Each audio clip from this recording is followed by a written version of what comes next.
2014 के अंदर जब भाजपा की सरकार बनी थी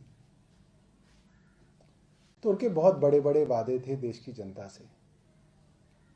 उनका वादा था हर साल युवाओं को 1 करोड़ नौकरियां देंगे। क्या युवाओं को नौकरियां मिली? नहीं मिली, बल्कि जितनी नौकरियां पहले की सरकारों में मिलती थी वो भी मिलनी बंद हो गई। उनका वादा था पेट्रोल और डीजल के दाम कम करेंगे। क्या वो हुआ? वो नहीं हुआ। उनका वादा था देश की इकोनॉमी, देश की अर्थव्यवस्था को ऊपर ले जाएंगे। क्या वो हुआ? नहीं हुआ। उनका वादा था डॉलर के मुकाबले रुपए की कीमत बढ़ेगी। क्या वो बढ़ी? नहीं बढ़ी। उन्होंने जो जो वादे जिससे किए, किसानों को कहा था आपकी लागत पर 1.5 गुना मूल्य मिलेगा, मिला? नहीं मिला। किसान हो, जवान हो, व्यापारी हो, देश का मिडिल क्लास हो, सबको जो वादे किए वो झूठे निकले। किसी का कोई फायदा नहीं हुआ भाजपा की सरकार से। बस एक तबका है जिसका फायदा हुआ है, वो है स्वयं भाजपा। और आज मैं आपको बताना चाहता हूं कि कैसे अपने निजी फायदे के लिए ये सरकार चलाई जा रही है। जिस जगह आप लोग बैठे हैं, दीनदयाल उपाध्याय मार्ग, सेंट्रल दिल्ली है, दिल्ली का सबसे महंगा इलाका है। वहां पर कल केंद्र सरकार ने, डीडीए ने अपनी ही पार्टी भाजपा को 2 करोड़ रुपए के अंदर 2 एकड़ से ज्यादा जमीन भाजपा के ऑफिस बनाने के लिए दी है।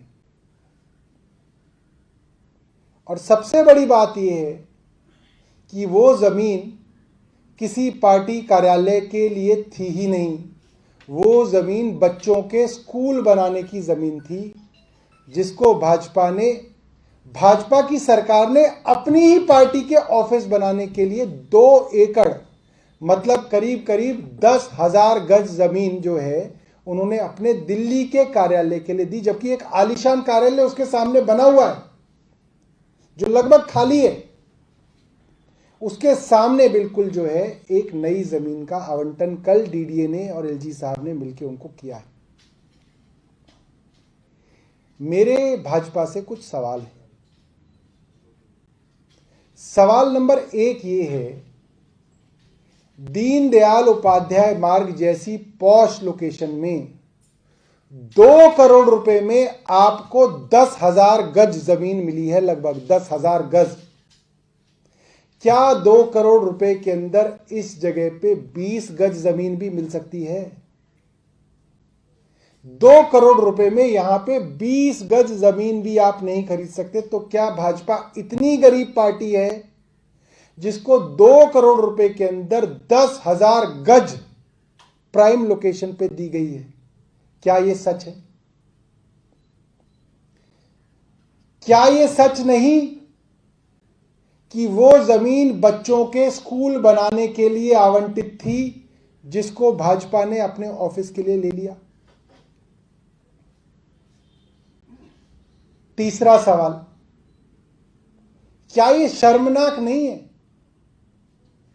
कि जिस राजनीतिक दल की इस साल 70 में से मात्र 8 सीटें आई हैं और पिछले चुनाव में 70 में से मात्र 3 सीटें आई थी, उस राजनीतिक दल को भारतीय जनता पार्टी की सरकार 10,000 गज जमीन देती है? और जिस पार्टी की सरकार आज दिल्ली में है, आज 70 में से 62 सीटें आई हैं और पिछले चुनाव में 70 में से 67 सीटें आई थी, उनके ऑफिस को देने के लिए सरकार के पास कोई जमीन नहीं है। ये जो ऑफिस जिस पे हम बैठे हैं उस पे भी निकालने की कई बार केंद्र सरकार कोशिश कर चुकी है, पार्टी को लाखों रुपए का बिल दे चुकी है कि आप इतना पैसा दीजिए, आप गलत तरीके से यहां पे बैठे हुए हैं। तो ये आज की प्रेस कॉन्फ्रेंस का जो है कंक्लूजन है कि भारतीय जनता पार्टी ने देश के लोगों के लिए, जवानों के लिए, किसानों के लिए, व्यापारियों के लिए, महिलाओं के लिए कुछ नहीं किया, मगर अपनी सरकार के भरोसे पार्टी की तिजोरी भरने का काम भारतीय जनता पार्टी की केंद्र सरकार कर रही है। और हमारे 3 सवाल हैं, मैं आशा करता हूं भाजपा जो है इन सवालों का जवाब देगी। धन्यवाद। दिल्ली पुलिस ने जो ट्वीट किया है उसने कहा है कि जो वॉलंटियर्स चालान काट रहे हैं उनको अधिकार नहीं है, ऐसे लोगों के खिलाफ मामला दर्ज किया गया है और दिल्ली की जनता से भी अपील की है कि ऐसे चालान है उनको स्वीकार ना करें। क्या ये अवैध है? देखिए, दिल्ली पुलिस और रेवेन्यू डिपार्टमेंट जो है आपस के अंदर बातचीत कर सकता है। मैं आपको बताऊं कि दिल्ली ट्रैफिक पुलिस भी जो चालान करती है, पता नहीं कौन समझदार अफसर हैं उनके। मैं मानता हूं कि आईपीएस ट्रेनिंग में उनको कानून की पढ़ाई भी कराई जाती होगी। दिल्ली ट्रैफिक पुलिस जो चालान करती है वो पावर दिल्ली ट्रैफिक पुलिस के पास और दिल्ली पुलिस के पास नहीं है। वो पावर दिल्ली सरकार की पावर है, ट्रांसपोर्ट डिपार्टमेंट की पावर है। जो पावर दिल्ली सरकार दिल्ली पुलिस को डेलीगेट करती है कि आप हमारी पावर का इस्तेमाल करके ये चालान काटें, उन चालानों को काटने के नाम पर दिल्ली पुलिस कितना चालान काटती है और कितनी अपनी जेब भरती है, ये बात दिल्ली वाले जानते हैं। तो मेरा ये मानना ये है कि जो डेलीगेशन ऑफ पावर्स है ये एडमिनिस्ट्रेटिव लॉ का एक हिस्सा होता है। पावर्स डेलीगेट की जा सकती हैं। अगर दिल्ली पुलिस को इसके ऊपर कोई संशय है तो जिस तरीके से सरकारें काम करती हैं वो दिल्ली सरकार के उस विभाग से बात करें, डेलीगेशन ऑफ पावर्स के ऊपर डिस्कशन करें और करें।